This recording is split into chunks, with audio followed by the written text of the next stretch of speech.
কিয়ামতের ওই কঠিন ময়দানে 7 শ্রেণীর ব্যক্তিকে রব্বুল আলামিন তার আরশের নিচে ছায়া দিবেন।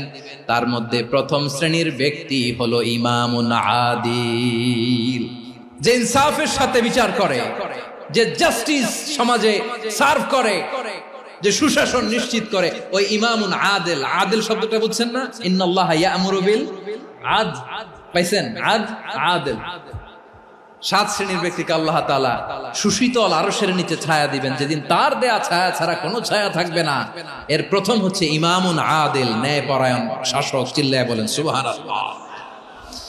আবার বিশ্বনবী বললেন, ইন্নাল মুকসিতিনা ইনদাল্লাহি আলা মানাবিরা মিন নূর আন ইয়ামিনির রহমান। কিয়ামতের দিন যারা ন্যায় পরায়ণ হিসেবে আল্লাহর সামনে দাঁড়াবে, কিয়ামতের দিন রব্বুল আলামিন তার আরশের ডান দিকে ওই ন্যায় পরায়ণ লোকদের জন্য আরশের ডান দিকে একটা নূরের